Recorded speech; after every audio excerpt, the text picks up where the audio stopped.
Welcome to Engineer Muscle Podcast number 11, guys. Today we have a very special guest with us, Brianna Sanchez. Bri and I and our whole crew, we've known each other for about 2 years now, and she's such a joy. And she coaches females, and she's not one of those booty fitness girls on Instagram who just posts pictures for glutes. She actually knows fitness. We'll go there too. That too, but she actually gets fitness, and that's why I'm happy to have her on board today to talk about the differences between coaching men versus coaching women, and we're just going to dive more into the psychology behind it and what makes up for a successful fitness coaching career. So without further ado, Bree, why don't you tell us a little about yourself? Well, thank you too for having me on. Yes, so basically, I started doing fitness my senior year of high school, and I was never into sports. I never really had anything that was for me that I did. I never really liked anything, and I struggled with depression really bad and stuff like that. So I actually went with one of my friends. She was losing a bunch of weight, and I was like, how are you losing so much weight? And she said that she had a personal trainer. So I went with her because she said I could have a free day. And I went with her and I just loved it. I finally felt like I had something I could actually do and have fun with. And so I just kept going from there, and I just fell in love with fitness, and I started doing the whole bodybuilding type training. I call it booty building because I focus on pretty much building my booty. There you go. So I call it booty building. But I just continued on from there. And I hated school, so I never imagined I would go to college. But I loved fitness so much, I was like, yes, I want to get good at this. So I actually went to college and studied health, fitness, and nutrition. But I realized that a lot of the stuff they were teaching was super outdated in my college. And we were learning the most random things that you don't really need to know, I personally feel. And so I was learning from other people online, like Amanda Bucci and those kind of people who were super into fitness at the time on YouTube. And yeah. So what they were teaching at the time was Love her. Yeah. So what they were teaching at the time was resonated with me so much more than what I was learning in college. So I took kind of that route instead, and taught myself a lot and stuff like that, and just did my own kind of research. And then I started coaching people almost 2 years ago, I guess, right? Because that's when we met. Yep. So it's crazy. It's been that long, but yeah. So now I help girls do the same thing. Oh, I love it. I love hearing that. And you know what's funny? Every time I come across someone with a exercise science degree or some fucking personal training degree, or I was pre-med in college, and there were kids who majored in pre-med, so they would go to school for 4 years just so they could go to graduate school. And it's just in my experience, people who go to school for fitness especially end up knowing less than people who don't. Yeah. Did you go to school? You didn't go to school for fitness. You were bio. I didn't go for school for fitness, but I went for engineering, and while I was there, I definitely did. I did some biomechanical engineering and biomechanics stuff, and while that stuff provided a very useful knowledge of information to apply with it helps with understanding. But the thing with fitness, when you go to school for, which is one of the reasons I never wanted to do that even after I started getting into fitness, is when you go to school for that stuff, like Bree was saying, a lot of this stuff's a lot of it's out of date, but also it's just the way they teach it, it's not applicable, right? And a big part of what we talk about on this podcast, right, is being able to apply the information. So they give you a lot of some of the science, but not the application. And that's really where this podcast comes in, and helping everyone who's listening take that information and know how to apply it, and apply it in a way that you're actually getting and seeing results and taking advantage of information, versus just knowing, oh yeah, my metabolism does this. Can I give you guys an example of something on that? I was going to ask you back. So I remember one of the tests I failed in college was in my personal training class, because we were literally learning how to like calculate someone's heart rate. I'm not just going to go up to my client while they're training and do a mathematical equation and find out if their heart rate is the place where it should be for burning fat. I'm pretty sure you can tell if somebody's really working. Excuse me, I know you're jogging, but how many breaths are you taking right now? Yeah. Is your heart rate feel good? 150. Yeah, it was that kind of stuff. And then I had took a wellness counseling course, and I loved it. Like, that was my shit. I was like, yes, this is what we should be learning. And then I felt like I would just go to my personal training class, and it was just like, it was things that I knew that really didn't matter, that you could get in shape and get the results without knowing that stuff, that you could help people without doing that stuff. Because I was already kind of like training like friends and stuff like that. Actually, my old boss, she actually asked me to be her trainer just because she knew I knew what I was talking about, and I would train her at the gym for free. Like, I would just do it because I liked doing it, and I knew how to help people because I knew how to connect with people. That's deep. That's very similar to like when you take like the personal trainer courses. Like, really, they're all the certification stuff. Like, really, I don't want to say they're completely garbage, but like the actual usable information is so limited, and it's a lot of times people are just doing it just to get that piece of paper. Bro, so this is like after I graduated college, I already competed in the show. Like, I knew my way around everything, a lot of things in fitness. I'd already coached 2 people, I think. So then I go to take this certification, and they're like, "But you got to take this course." And I'm like, I don't want to spend another $500 on shit I don't need to know. Mm-hmm. And they're like, no one like the passing rate of people who don't take the course is like, less than 20%. People fail. You have to take the course. I'm like, but bro, I wake up at 4 a.m. You don't know me. I'll make it work. And so me being ballsy, I walk into the thing, and I like study a little bit. Dude, none of it. They gave me a test. It was 100 questions. I failed it. I think I was at I scored like 70 out of 100, and you needed like 78 to pass or something. And what I really struggled with was like seeing the relevance in it. Like, none of those questions were like, if you have a client with this, how would you start them off? It was like a lot of it. And this is the good part, right? It's not even their fault. When we say personal training is different from online fitness coaching. Absolutely. And that's kind of what I wanted to push into a little bit too. Like, right? Like, I remember that test, now that I'm thinking about it, none of it was about food. I mean, there were like some questions about carbs and stuff, but none of it was really about nutrition.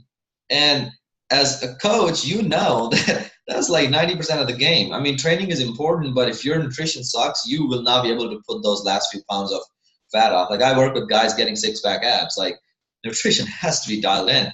So like, that test was kind of irrelevant. But then I called them up, and I was like, hey, I failed. Let's reschedule it. They're like, yep, told you, should have taken the class. I'm like, yeah, but let's do it again. So then I pay another $200 because my thinking was, I will fail the test. That's good to know. What is it? It's just cool that they let you just take the test. I didn't know they would let you do that. I usually they would. I mean, the one I went through, it was National Council of Certified Personal Trainer and CGPT. And so the second one, I was thinking, I can either take this fucking course for a month, and I live a busy life. Like, I had a job, I had all of this. I don't want to drive every day to go there. Or I can just fail the test once, pay $200. I'll still save at least $500 because I know I'll get it on the second time. So for the second test, I studied my butt off. Like, I'm at Starbucks for like 3 days for 8 hours straight, just note cards everywhere. Like, I went back into my engineering mode, like how to learn things you don't already know. Memorized everything, walked into the test, and it was literally like, I finished in 25 minutes, I think. And it was like 92%. And I was like, okay. And literally it was that weird. I was like, all right, there you go. This is your paper. This is your fucking validation.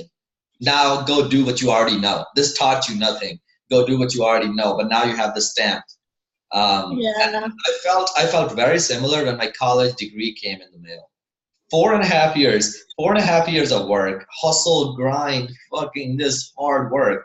And when the degree came, I literally had very little passion to even open it. I was like, yeah, I got it. Like, in my mind, I'd already won. So like, but that piece of paper was the validation that you did the work. but that piece of paper means nothing, right? Like there's so many ways to cheat around it. And yeah, man, I don't know why I went on that rant about papers, but It's true. It's true. I mean, just because you get a degree or because you go through a certain type of schooling doesn't mean that you know how to help someone. Like I said, I knew how to help people because I knew how to connect with people. And just because, like we were talking earlier, coaching someone isn't just telling them what to do. I think that would be a big difference between personal training and online fitness coaching, is that personal training, they're like, all right, this is how you do a bicep curl. Okay, do it. All right, great job. That's personal training. And chit chat with you. Yeah. But online coaching is, hey, here's this, let's talk about this. And there's usually always something that, Goes wrong. Yeah. Yeah. And that you can actually work through people through that process and be available to them and stuff like that when doing things like the nutrition and stuff like that. And it, like I said, it's not just telling someone what to do. And so I think my favorite part about coaching people, and what I feel is like what I'm actually really good at, is I think that when it comes to nutrition especially, that there's always something emotional there. So that's my favorite thing to do, is find out what that emotional thing is and then help them get over that and help them work through that, because a personal trainer will never help them do that. And a lot of probably fitness coaches won't help them do that. So that's what I really like to do, is bring them to that place of emotion and that deeper place that maybe they haven't even admitted to themselves yet, of what actually is stopping them and what's kind of like in the way. Because I remember me and you were talking, and I was saying that a client can be doing everything that she's supposed to be doing and doing everything great, but then have this habit or pattern that she does where, let's say, where she eats a bunch at night when she gets upset, or when she fights with her boyfriend, she eats a whole bag of Sour Patch Kids. So like it's something really, really small. Where they just like eating together. Yeah, or they like eating together, or it could be something like that they haven't admitted to themselves that they're doing yet or really understood yet, that's stopping them from making that progress. So that's what I personally love, and that's what I feel is the biggest difference between what I do now and just being a personal trainer. You know what I mean? Yeah, that's a really good point. So I want to ask you, as a coach, because a lot of times when we're coaching people online, I mean, like you're bringing up, that one of the big advantages is that we kind of deal with people more than just that hour that they're with a personal trainer in the gym. But still, when you're online, it's often hard to identify when those problems are going on, because a lot of clients won't always necessarily, the good clients will, but a lot of clients won't tell you everything that's going on. So what are some tricks you use to kind of get past that layer and get a little deeper with them and be able to first identify it, and then maybe after that we'll talk about how you deal with it. Okay, so be a little more specific with the question. So what do I do to? Yeah, so how do you figure out that they have these issues in the first place? Because a lot of times they won't, clients won't tell us. Yeah. They won't tell you about their cheat meal. They won't tell you about when they go off the rails because they're too embarrassed or whatever. So how do you identify that there's a problem, then what the problem is? Okay. Yeah. So if they tell me that they're doing everything, and if I'm kind of getting the idea that they're doing everything they really say they are, then I'll start looking for those other reasons, because they're usually always, it's like, I'm almost like, I don't know, it's like they're always there somewhere. So what my biggest thing is I like to just make sure the door is always open for my clients and that they don't feel like intimidated of me. Because if someone feels judged by you, and somebody who's already working through like body issues and confident issues, when they see this fitness person, a lot of times they have these preconceived notions about them, that they're arrogant or they're cocky or that they're gonna like think that they're better than you or whatever like that. They think we're stupid because we have muscles. It's not true. So like you want to just make sure that I feel like they feel comfortable enough to talk to you about what they're struggling with, and that they feel like they can come to you and not feel judged. Because you can't just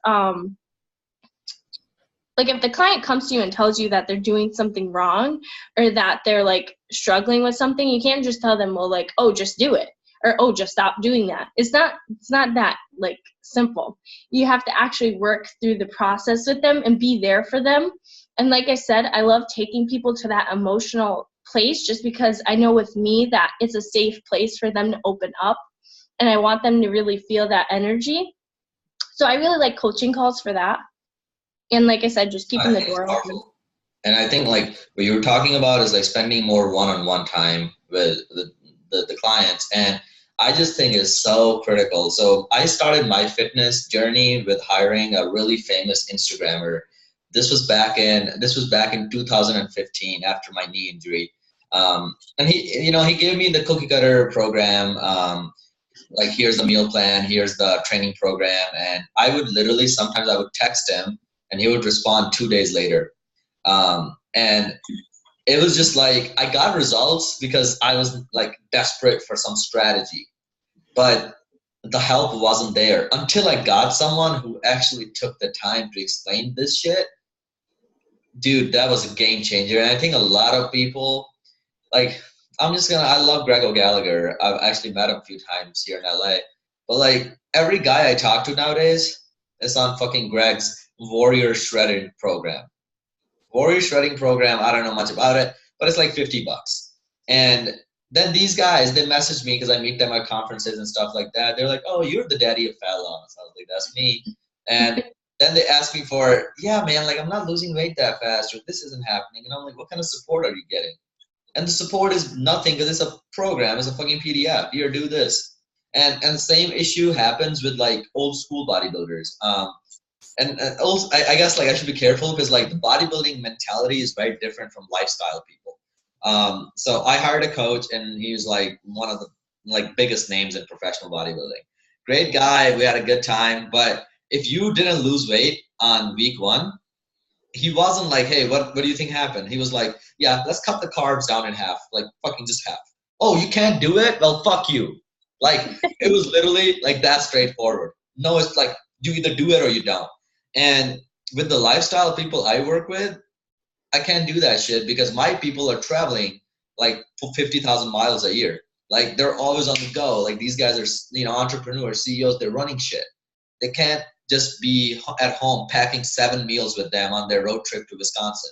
You just can't do that shit. Like, and that's where I think flexible dieting wins. And that's where I think that one-on-one, like when you can teach those things to your client, that wins.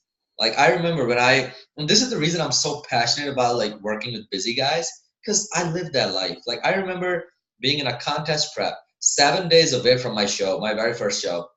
And my job, like, it was a last minute assignment. I had to go to Madison, Wisconsin.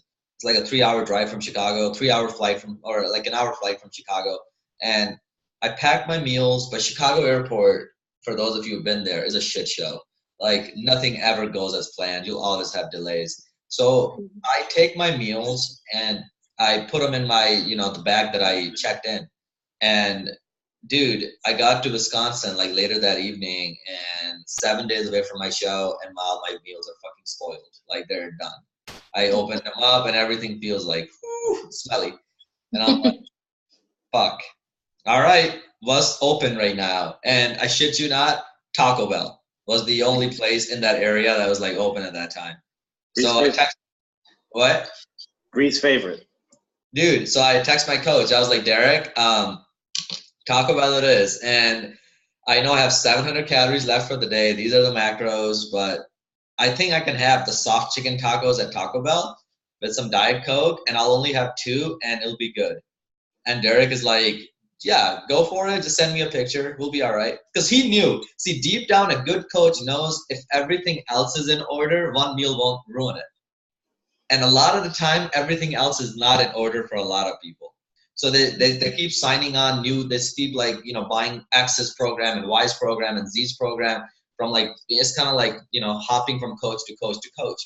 And they never actually like work for it. They never like get it. It never makes sense to them until like someone explains it.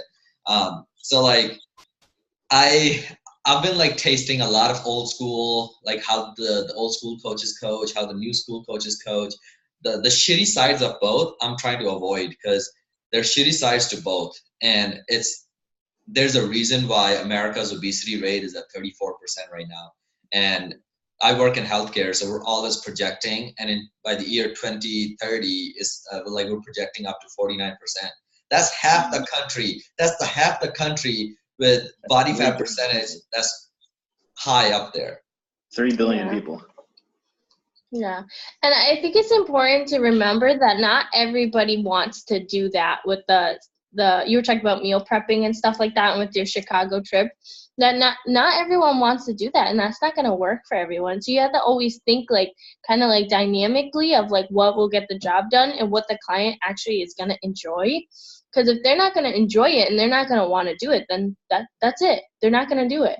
You're going to like push them too hard and they're going to like kind of back away. So I think it's important to remember that, like, yes, you can meal prep every meal, and yes, you can do all these like strategic things and have this strategy and stuff like that, and we know the science is great, but not everybody's going to want to do that, and that's not going to work for everyone.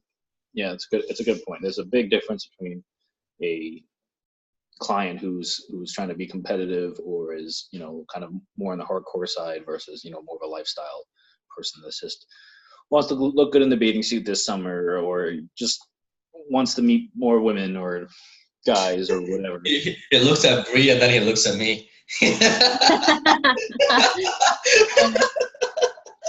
Brutal.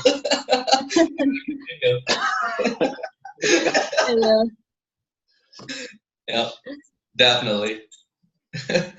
No, I think, and it's fascinating to like, because like when I was in college and I was, you know, studying to be a doctor, I was like, what field will allow me to take the science but apply science and apply my expertise? And one of the things back then was surgery. So when you're a surgeon, you know science, but at the end of the day, the real good surgeons have their own tactics. They know how to open up a body a certain way. Like they can like take apart a body with their own way, and that way works every time because they have 30 years of experience. Same thing in coaching. Like I was just telling you guys that, like, by science, according to science, my clients shouldn't have seen any difference. Macros are the same, calories are the same. We just switched the timing, and a lot of them are losing 3 to 6 pounds. Like just the timing. And that's not science. We haven't proven that yet. Like it just keeps coming back to the fact that calories in, calories out. But Madison, I know you fucking love hating on calories in, calories out. No, I'm not hating. Yep. That's still important, but I'm not going to say there's no science to the timing either. Because if you look at, it depends on how you look at, you slice time, right? If you slice time on a weekly basis, you know, it's the calories. But if you slice time on smaller increments, which is also why people say you can't build muscle and lose fat at the same time. And that's true if you take the second of right now. But within a day's time, within a larger time frame, you can lose fat in part of the day and gain muscle in another part of the day. Because it's true that you have a anabolic muscle building system and a catabolic breakdown system. They don't work at the same time, but if you keep alternating between the two, you have times where you're burning fat and times where you're building muscle. The net effect can be that you're losing fat and gaining muscle at the same time, even though it's not literal. But no, dude, I spent half of my career making fun of intermittent fasting girls on Instagram, but I think there's definitely something there. I mean, back in college, I used intermittent fast a lot. And I felt really good. I had really great energy. And it was a lot easier to stay lean. Like it was way, way easier for me to stay lean. And I was still building muscle. I wasn't building as muscle as effectively as I do now, but a lot of other things changed since then too. But for leaning out, I find it's a very useful tool. The only people I discourage from some sort of fasting strategy completely is guys that just want to put on size, or people that have very fast metabolisms to begin with. Because if you're trying to build muscle, you just need regular exposure to protein. You just need protein just kind of trickling in throughout the day. So you have as much chances of growing as possible. So if I can just say something, I think that fasting is great, and I understand like the benefits of it and stuff like that. For the clients I personally work with, I don't ever really recommend fasting. A couple clients have asked about it. Now, like I'll explain it and stuff and explain the benefits, but I don't ever really advise them to do that because I find that girls aren't eating till 2 or 3 in the afternoon. I have one client that wasn't eating till 4 in the afternoon. That's her first meal, besides her big coffee in the morning with sugar and cream. So I don't feel that it's beneficial for them to fast because they're probably already fasting in their own little way. So I'd rather my clients like eat a healthy breakfast, eat a healthy lunch, and actually encourage them to be eating more, especially earlier in the day, so that at night when they get home from work and they're tired, they're not making all these bad decisions and just eating all this crap at night because they're starving and they haven't eaten all day. So although I see like the benefits in fasting, I never really advise my female clients to do that, at least not yet. Yeah, you bring up a good point. And with the population that you deal with, the type of girls, like you said, a lot of them are under eating. Yeah. And then also I find in general, fasting is a lot harder on women than men. Likewise, keto is a lot harder on women than men. Men just have a better ability to deal with switching over to just like pure fat burning and not having to rely on any glucose at all. Which probably makes sense evolutionarily speaking, but I've just also seen it kind of anecdotally working with people.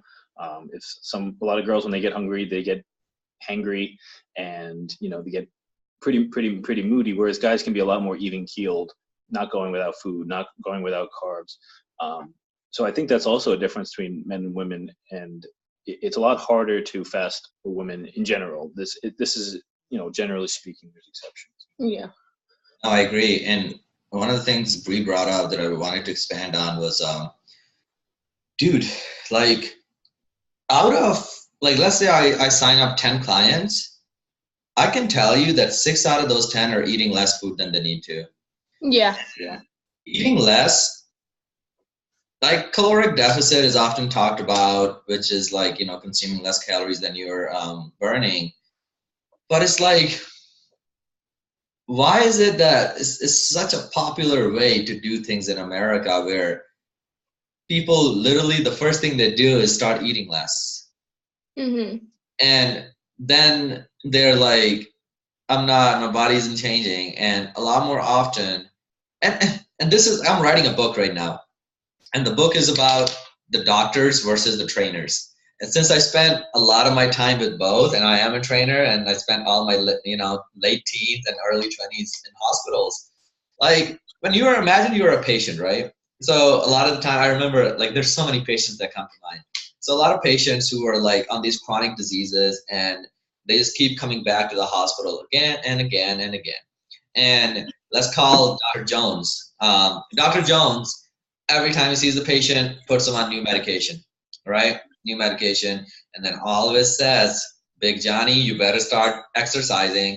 And in Big Johnny's head, I remember being 17 and like knowing what was going on, because I had better emotional intelligence than a lot of the practitioners. Big Johnny's head, he's thinking, fuck me, I'm 55. I don't want to go on the treadmill again. Like his only idea of exercise was the treadmill. Yeah. That's pain. That's pain, and that's more pain and more pain. And the ROI, and the ROI on the treadmill is not there. So Big Johnny ends up at the hospital 2 months later too. And then again, Dr. Jones, Johnny, you got to start going to the gym, start exercising. And when we tell our people these like every doctor will probably say, you should start eating less. Like these like fucking generic advices that don't work. No. Like you can tell people, you should start eating less or you should start exercising. Well, if you don't have a fucking plan, like nine out of 10 people at every given gym is on a treadmill or on a cardio machine. People are afraid to go to the weights. And then they wonder why they gained all that weight back after going to Hawaii for 3 weeks. Yeah. Yeah, and doctors aren't nutritionists either. I mean, how many doctors are overweight, right? Doctors are some, unfortunately, and not all of them, because there's some who are very 70%, I would say, like it's big. Yeah, there's a lot of doctors that are super, super unhealthy. There's some that are very, very healthy that are like hyper healthy, but usually those are the exception. Those are the Instagram doctors. In real life, it's different. When I first started working out, I would work at the YMCA. And so there's mostly like older people there. And it's a pretty quiet gym. So I would always go on the treadmill when I first started going to the gym. And I would go on the treadmill for 45 minutes, literally every day after school. And like I would feel like, okay, one day this is gonna pay off. I just gotta keep going. So there would always be this guy next to me. I will never forget him. Let's call him Charles. Charles. He was probably, I don't know, somewhere around 300 pounds. He was a big guy. Oh. But he would be on the treadmill longer than me. He would always be on the treadmill longer than me. I would either get there and he was already there, or I would leave and he would still be on. Then I started weightlifting. So in the times I would go, probably like months and months later, like the times I would go and just warm up on the cardio equipment, he would still be there. And I remember a year later, he was still there on the same goddamn treadmill. And I felt so bad for him because he's working the same amount as me, if not more than me, and he's not getting any results. And it's not that he's not trying. Yeah, he was the same. Year later, he was the same weight. And it's not that he wasn't trying. It wasn't that he didn't have the dedication. It wasn't any of that. It was just that he didn't have a plan and he didn't have someone to help him. And I remember he would always make me so sad, but at the same time more motivated to work harder, because I knew that I had the tools and the knowledge to do what he didn't feel like, he knew how to do. And I totally agree. And it's fascinating that you can't tell him to work harder. He's already working really hard. You can't tell him his mindset is fucked, because his mindset is not fucked. He's doing what he needs to do. Third, what is he really lacking? I see this in business too. Like when other personal trainers are like, this is what's happening and my business isn't taking off, or, this isn't working, blah, blah, blah. And I look at those three things. It's always the same. It's the fundamentals. What is this person lacking? Are they lacking mindset? Are they lacking this? Or are they lacking strategy? A lot of people don't have a good strategy to begin with. Like, people are like, Mo, like how I gain all the weight back when I travel. And I'm like, yeah, you would, because you didn't have a good strategy to begin with. Right? Like, it's fascinating. Like, a lot of the time people are just missing strategy, and then other people tell them that it's their mindset. And I just want to slap those people. It's never the fucking mindset. Mindset always is related to other things that you can directly solve. And by doing that, like my clients who lost 6 pounds this week, her mindset is different today than it was last week. Mm-hmm. Mm-hmm. Her mindset is more motivated right now. Mm-hmm. Yeah, like it goes both ways. Yeah, like they go back and forth. And what's fascinating is that but I'm not saying that mindset is like useless. What I am saying though is telling someone that their mindset is fucked is not helpful at all. It's like telling someone that, hey, like you need to get your shit together. That doesn't help anybody. It doesn't, right? Like it's just one of those things people like saying. And in the fitness industry, I remember watching a video of Mark Ripito. I actually have both of his books. The old school Texan that like fucking just love it, that guy. He was talking about how fitness coaches are turning into therapists and therapists are turning into trainers. And how for like one of the guys that was on the podcast, he was talking about how like that guy was a doctor himself, like a really powerlifting, like exercising doctor, medical doctor. And he was talking about how there are these clinics where people go and they literally spend 6 weeks every day getting you ready to do a deadlift. And it's been like in recorded history, I think even Jesus knew it 1,500 years ago, 2,000 years ago, that the only way to get better at deadlift is to deadlift. Yeah. And it just fascinates me, man. Like there's so many people out there that are just making money on things that are just wasting time. It's true. Yeah. It's also all the people, who spend like a half hour to an hour on the foam roller before they start, just rolling around, doing all these little exercises too. That's the thing that I see with personal trainers, especially. I'm enjoying this so much. Yeah. Like the chest rep. I think Mo posted it, or you said it. On the chest. Yeah. Yeah, they're on the Bosu balls, and they're doing like things with like the med balls and like all these like one arm rows. But like, well, the guy in our gym. Yeah, I know.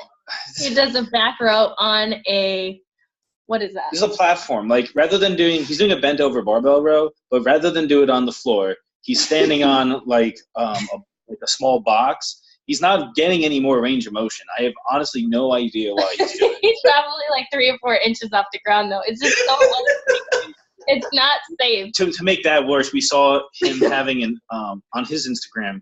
He was training an old guy. Like, there's got to be at least 50s, probably 60s. No, 60 or 70. At least, that's what I'm saying. At least, most likely 60s, maybe 70s, but probably 60s. Doing that, and that was actually on a higher box that time too. It was like a foot off the ground doing barbell rows. When he puts it down, he's like stiff legged and then just dropping, and it's like, what is the point of that? It's just adding additional like risk for no benefit. Yeah, but safe. But back to the personal trainers and stuff. Like they're doing like one arm kettlebell rows with arm supported on the stability ball. It's like, you're not going to develop any strength. The person's not going to build any muscle, not going to change their metabolism. They're not going to progress. Those things have a place. They're very corrective, and they can be used very sparingly.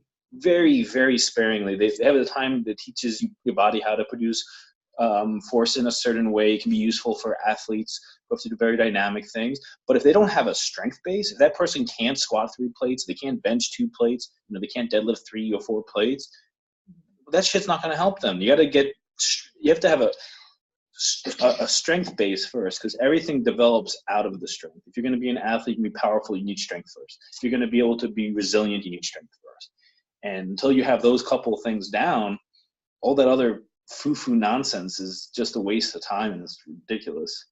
To go back to what Mo was saying about therapists and coaching, I think that you have to find a middle, but I think probably the difference with girls and guys is that girls are more emotional, and that not that that's a bad thing. I think that's the great thing about us. But a lot of times is when we're talking about strength, right? You guys talk about strength. That's what I focus on, building muscle. So a lot of times girls are really resistant to building muscle, and they are really resistant to what's the word? Challenging themselves. Yeah, to just going that way, even though that's the way I feel will help them the best and will give them the best results. But they're very resistant to that because they still want to look feminine.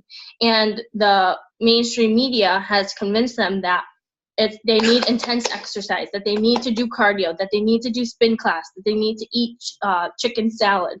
Like, I went out to eat with my friend, and she was talking about how she gained weight. And she was like, if I eat salad and chicken just for a week, do you think I'll lose weight?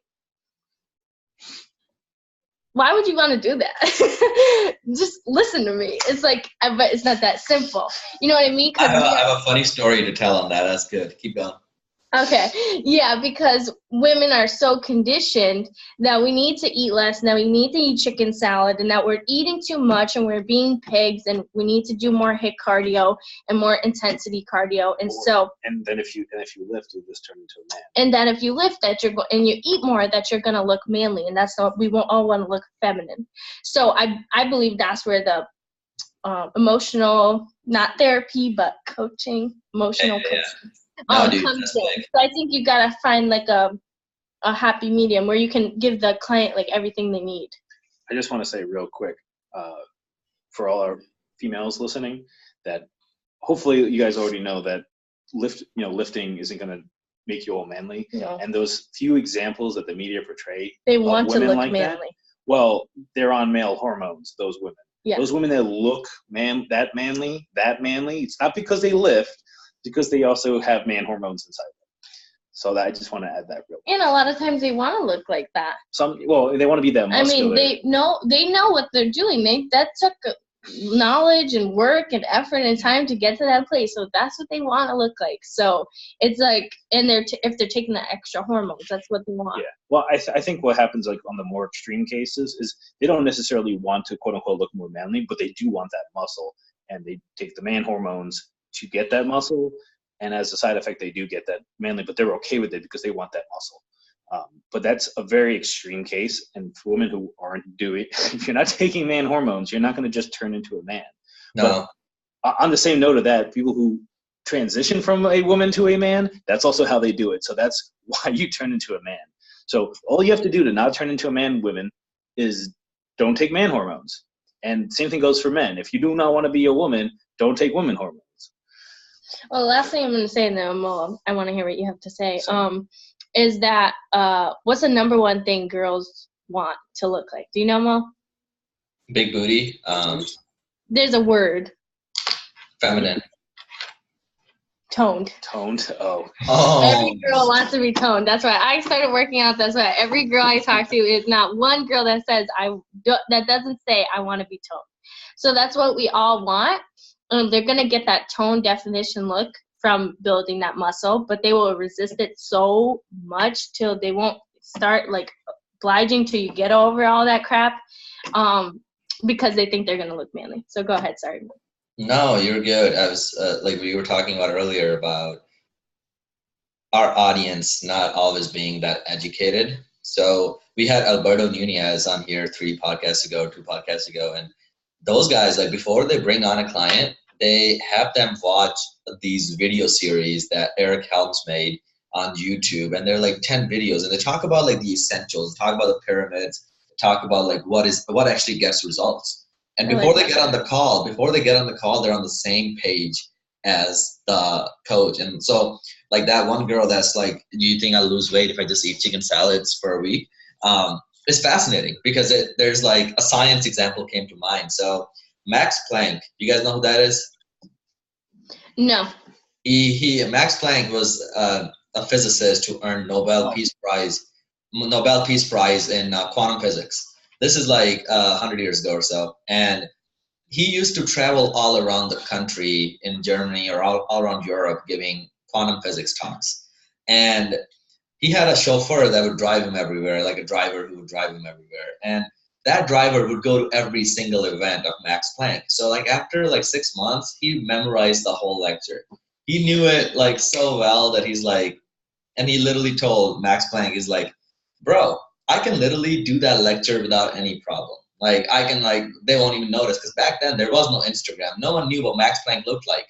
So this driver could go and do the same shit and no one will notice. So he's like, all right, they go to Berlin. And at Berlin, this is like a group of physicists sitting and they're waiting for Max Planck to come out and talk about physics. The driver comes out, no one notices, everyone is applauding. They're like, that's Max Planck. And the fucking driver nails it. He does such a good job. Like, 'cause he memorized it all. He knew it so well that he like says everything to the T. And then he opens up for questions and Q&A. Big mistake. And a really like well-articulated scientist asks him a really like well put together question. And the driver, being a badass, he literally goes, you know, from a city as educated as Berlin, I didn't think I was like gonna expect such an elementary question. So I'm gonna have my chauffeur answer that. So then the actual Max Planck walks out and he answers it. Boom, boom, boom, boom, boom. So it's fascinating. Like for me right now, I'm at a point in my coaching career where I'm like, there's so many layers to this, right? Like you gotta know where your person or your client or your ideal client is at. Are they already counting calories? Are they familiar with the gym? Do they know what to do? Or are you getting a lot of people who are debating between TRT and fucking going to the gym? Like, what kind of people are you attracting, right? And I think it's just, that's why we do these podcasts. That's why like we put our content on social media, is to get our prospects, before they become our clients, mentally ready. So when they walk into our doors, they're fucking ready to crush it. So I would have, like, if she asked me that, I would have been like, you know, with such a smart city as Albany, I wouldn't expect such an elementary question from the audience. Yeah, I've been down that road before with her. It's like you can't we're like coach friends. I don't feel like. No. Friends or family, or friends or anyone you dated or family. Yeah. Yeah, pretty much. You just can't, like, it's just, I mean, as a coach, like, the biggest thing, coach-client relationship is they gotta respect you. Like, Madison and I talk about this on, like, many of our podcasts. Like, when you are a coach, dude, before you knowing, your people will start mimicking what you do. Oh, yeah. Like, yep. I meal prep on Sundays. All my dudes are sending me pictures of meal prepping on Sunday. I eat Chipotle guess what? All my like clients tag me in and they go like, I pull hook grip on sumo deadlift. Guess all my fucking clients are doing too. Like these people, they follow your steps. Like you are the, so like you, sometimes you're walking on eggshells, like we were talking with Berto about, like you're like, you better be good at what you do. So like a lot of the time, like I get into my own head where I'm like, you know, like I didn't think that meal timing was that important, but I knew with discipline it will help this client. And just trying it fucking did, right? I mean, for at least a little while. And it just fascinates me. Like sometimes we know, like we all come from different camps of like fitness. Some people are in, you know, vegan, some people are fucking swear by ketogenic, some swear by this. Everybody has their own camp. And then you have the, if it fits your macros, then you have the carnivores, then you have all these fucking people everywhere. And what you have to realize as a coach is that you're not just a supporter of one diet. Because if you are vegan, guess what kind of female clients you're gonna attract? I hate saying skinny girls, but I mean, like,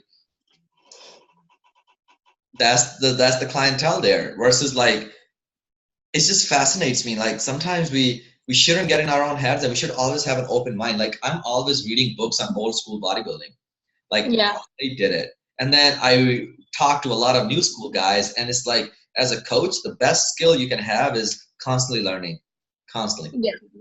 I think like when I'm at Madison, I was so like flexible. I was like super flexible, super into like macros and everything like that. And I loved Yep, and I loved it. And then I met Madison, and he was like so the opposite, and so like science and eating clean and old school bodybuilding. So I learned like so much from him. I learned so much from him. I really did, because he's really passionate about what he does and really like good at what he does. So I learned so much from him, but I feel like I still had to find this middle ground of still believing in flexibility, because I do, and everything that I teach, and then taking the knowledge that I got from him and just finding this like happy medium that I can like help my clients with, because they can get some of the science, they can get some of the knowledge, they can practice some of the old school things that we know work, and they can also have the flexibility to make this diet and workout plan and this like, you know, workout plan sustainable and something that they enjoy. Because like we said, if they're not going to enjoy it, they're not going to have fun, they're not going to do it, they're not going to keep doing it, you know. Yeah, that's the art of coaching. The art of coaching is the specificity of the application, because everybody is different. Not that we're like wildly different, like biologically, but like especially like psychologically, people are very different, and being able to mesh it into your life. Because the most important thing about a diet, whatever diet is, whether you're a keto camp or vegan or whatever, is that you stick to it, and then it becomes part of your life, and it's something that you'll do. And those are statistically the diets that are successful. Whatever the diet that you will do is going to be the best diet. Yeah.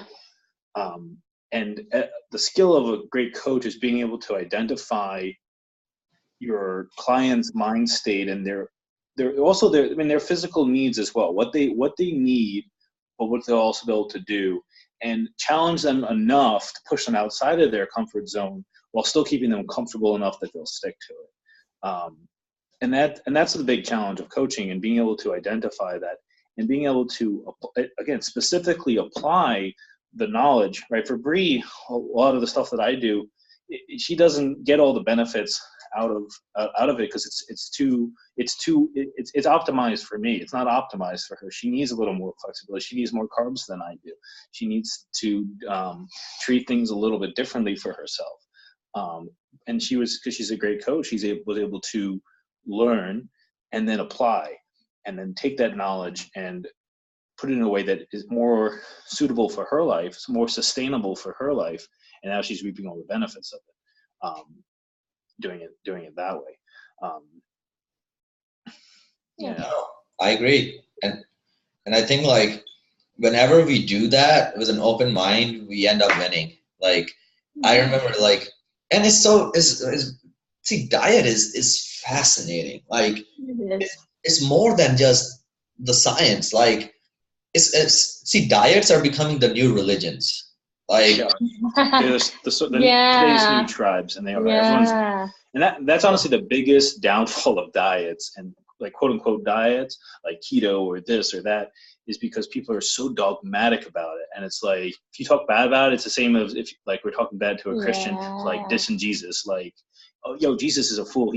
Why do you believe in that shit? And they're like, what? It's really serious to people because, like we said, it's pretty emotional and psychological. It's not just you're feeding your body. It's dude, like if you can't date someone who's on the opposite side of diets anymore. You just can't. Carnivore and the vegan? Dude, no way. No. Like no way. And it's funny because the reason I said like diets are the new religion is because it's so like with religion, the biggest thing is it's true because you think it's true. Yeah. And the diets are the same way. If you genuinely think, believe, and live that carbs will make you fat, they will make you fat. Like they will turn you soft. If you genuinely believe that fat will increase your cholesterol or like it'll do all that shit to you, chances your brain will fuck with it and it'll make it happen. Like it's like what we call that in science. Why is it? Placebo effect. No, there's like a name for it. Fucking, it's like something. It's like a bias. Confirmation bias. Confirmation bias. And confirmation bias is so easy to get into as a scientist, even as a coach, even, and much more if you are a complete beginner with very little critical thinking skills. Like with any field, critical thinking skills come when you have the experience and the knowledge to critique things, right? And when you're a beginner, you don't have any of those. And what I see more often is like people going from one camp to another of diets after diets, and they're never like, it's like you guys know people who are always telling you about how they lost 40 pounds in the last 2 months, and then you're like, shit, you look exactly the same though. like I know like at least 50 of those people who just tell me that they lost a lot of weight, and I'm like, how come your face never changed? Like when I lose 20 pounds, my face looks smaller. Like like there's like that I forgot the name of the fat that is like right here. What is it? The cheek fat, whatever it's called. Yeah, the cheek fat. And the cheek fat, since you can't spot reduce fat like linearly, like everything is gonna go. Like my face during prep was like way smaller than it is right now, right? Like and if you look at like the pro bodybuilders, that's how they like when they're still at the press conference and they're all wearing their jackets. They're like, oh, he's in shape. He's got like death face, right? Because it's like their face is all shrunken because they got no fat anywhere. Yeah, like they have that vein right here, like like the jawline. Yeah, like sucked in. Yeah, dude, and it's like, and I think like as if you're a beginner and you're listening to our podcast, the biggest takeaway I have for you is whatever you do, stick to one thing that you can do long term. Please, for fuck's sake, stop. Except keto. What? Except keto. Unless it works for you. There are benefits to keto, and some people do very well with it. Bro, what are your, so like after I finish, I'll ask you guys a question, but all I was saying to my beginners was that like, find a diet that works for you long term. Guys, most of you are in your 20s and 30s. Come on. Why are you looking for a 12-week solution? Why are you looking for a 6-week solution? You should play a lifelong journey. Yesterday, I shit you not, I shook hands with Arnold Schwarzenegger at the gym. And Arnold was like, how are you? Like, it was so fucking great. It was a dream come true. And how are you doing? Arnold, good to see you again. My friend, Arnold Schwarzenegger is 73 years old. He's still at the gym 6 a.m. in the morning, every fucking day, 5 days a week. Guys, do you think he won Mr. Olympia 7 times? 7 times Mr. Olympia, the Terminator, the highest paid actor of his time in Hollywood, and the governor of fucking California. Do you think in his life he was looking for a 6-week solution or a fucking like a 10-day detox or like a 9-day fucking Julian Michaels insanity program or Dr. Phil's diet program? No. Yeah. Like that's who I want to be at age 70, at 73. I still want to be kicking ass because you can. Okay. So the biggest advice I have for a lot of beginners is please, for fuck's sakes, stop looking for a 10-day solution or a 90-day solution. Think long term. What can you constantly progress on and make improvements, improve your body? I've been lifting weights for 4 years and I still look like, do I even lift? Because it fucking takes that long, guys. Like, Yeah. it does take that long. And the best part is, even if you told me, like, even if you said to me, do you even lift? It wouldn't fucking hurt me at all. And the reason is, when you do the actual work, you give no fucks because you Yeah. actually did the work. Like, you actually did the work. And the reason a lot of you are scared to go to the gym or like afraid of gym intimidation and all that, the biggest thing is you've just never done it. And you have to go there. You got to go there and you got to do it. And if you do it every day and if you feel good doing it, you will forget about the time. You will forget that it's been 6 months, 5 months, 2 months, 9 months. Oh, every time I see people who are like, I've been going to the gym for 4 weeks and I see no results. I know that they're not enjoying their program. Like, something that they're not doing shit that they enjoy. And versus people who start loving it from day one, or they like find joy in lifting weights and they see how they were lifting 5-pound dumbbells the day before and like 10 days go by and now they're lifting 10-pound dumbbells. Like, in their brain, they're already winning. So no motherfucker in town can go up to them and be like, hey, you look small. It's not going to hurt them. And the clientele I work with, guys who want six-pack abs, a lot more often than not, they want six-pack abs to impress fucking Katie at the bar. And Katie at the bar is not going to, like, she doesn't even know what he looks like naked. She Like, probably doesn't. Right? It's the confidence. And when you teach someone how to transform their body, like Arnold Schwarzenegger is Arnold Schwarzenegger because he learned at the age of 14 that he can transform his body. That he can transform his body. Right, and because if you can transform your body, you can transform your mind. If you can transform your mind, you can transform your life. It's work ethic. The body and the body and mind is the same thing. And I think to get Stan Efferding said for all the he said this to a bunch of like competitive athletes and physique competitors and stuff. He's like, if you put that amount of dedication and work, the same drive into business, you'll be a millionaire in, I think he says, a year or whatever, 2 years. Because it's still the same skill, and that's why he's a tremendously successful businessman and also a successful power lifter, successful bodybuilder. Some people may have seen him on Shark Tank. He's kicking ass, but those skills he learned bodybuilding. Bro, can I ask you a specific question, both of you? So ketogenic diet, I've never really paid much attention to it.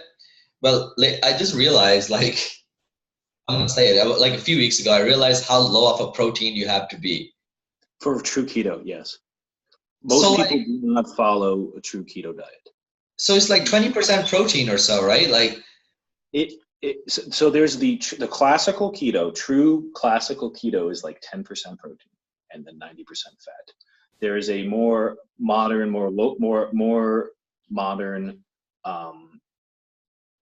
keto. I'm forgetting more modified keto. I'm forgetting the exact name of it. That's more like 30%, 35%.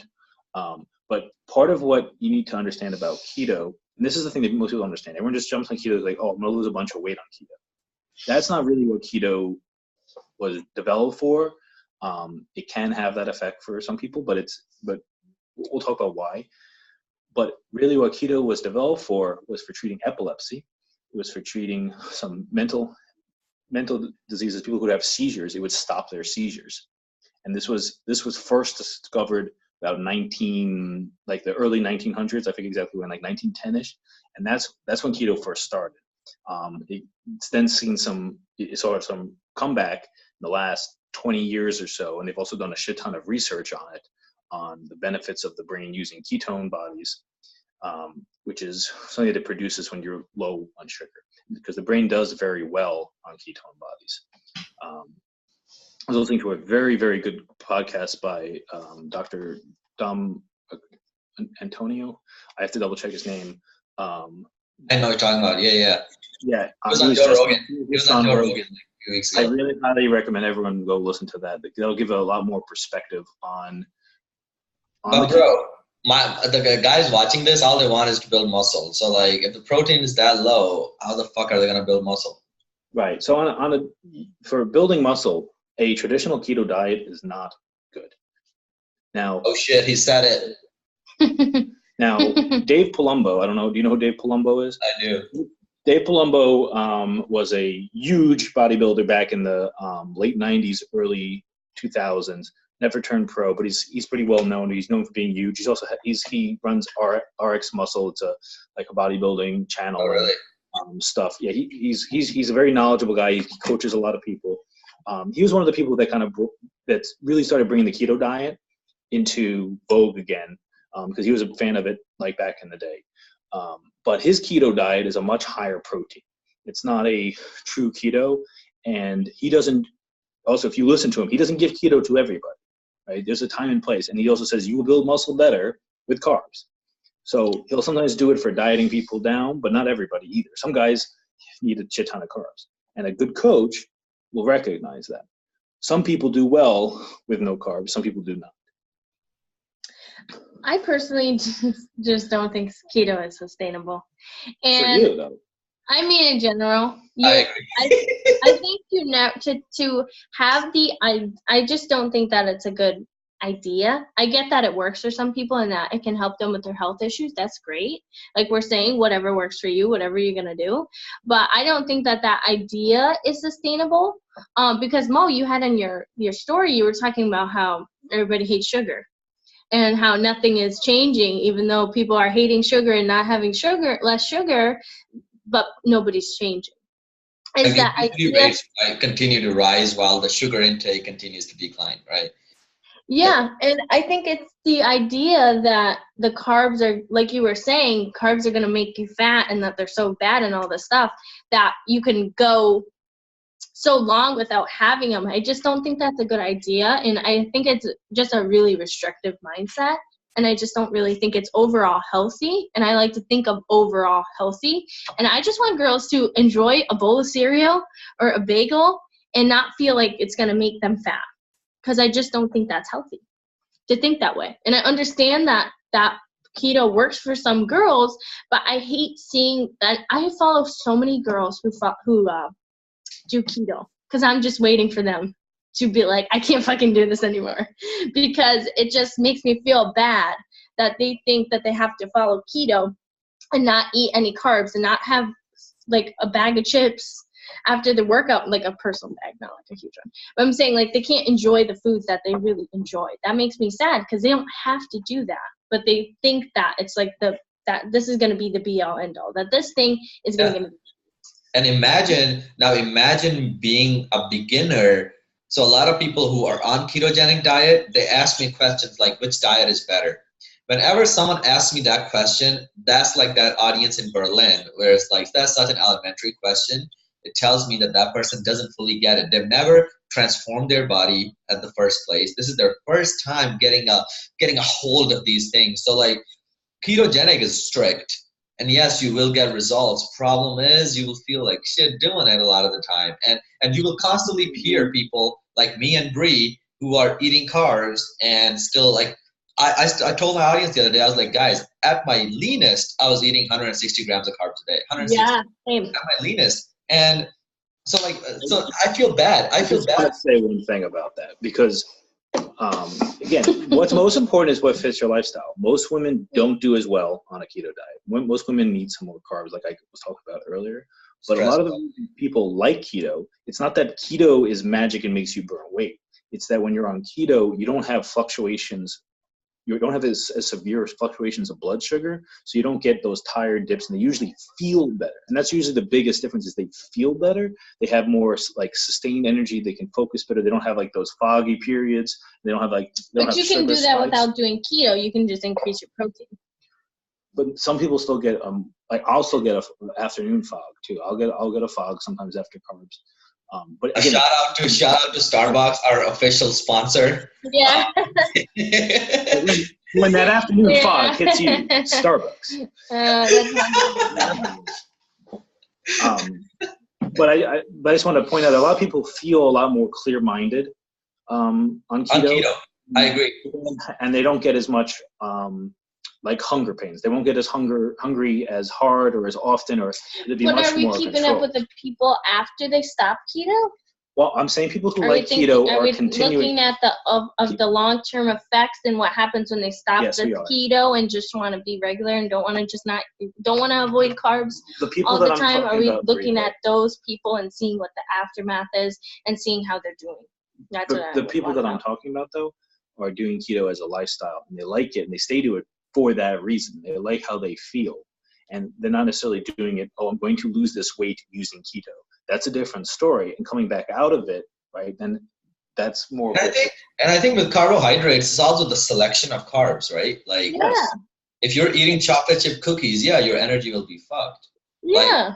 Chocolate chip cookies are higher in fat than carb, really. What do you say? I think, it depends on the chocolate chip cookies, but chocolate chip cookies are like higher in fat calories than carb calories. Didn't know that. I just eat them because they're a gift from God. I know. I love cookies. Yes. They're my weakness. No, dude. So I lost my train of thought. But what I was going to talk about was, the quality of carbs, right? So for me, if I eat, I love red potatoes more than I like sweet potatoes.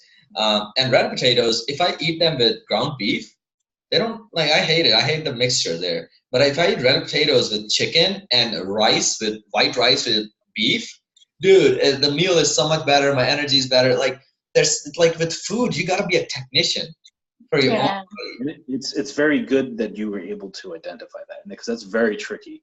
Not only what foods in general are good with you, but also then the combination is another next level. That's difficult for most people, especially even definitely beginners and even intermediates too. That's advanced, Perfect, guys. It's been a little over an hour. We'll finish this podcast and I appreciate having Bree on here. And this was just great. So I took notes on a lot of the things that I'll be commenting on. And we're gonna have to have her back to talk about business too, because someone who loves business talk. Yes, dude, that would be great, and we should Facebook Live that. So I'll finish this podcast, and great having you guys. Just give me a couple minutes to finish processing this video, and then we'll be back. Yeah, thank you guys so much for having me on. Yeah, and you can follow Bree at. You want to shout out your Instagram? Whoa, it's Bree Fit. It sounds just the way it sounds. Whoa, it's Bree Fit. Whoa, it's Bree Fit. On Instagram. And what's your Facebook? My Facebook's just Brianna Sanchez. Boom. When listening, make sure you subscribe, like the video, subscribe, share with your friends, leave comments down below. Let us know what you think, any questions you have for future episodes, people you want to see on, all that and more. If you're subscribed, make sure you hit that bell button to also get notifications when new episodes are uploaded Wednesdays every week.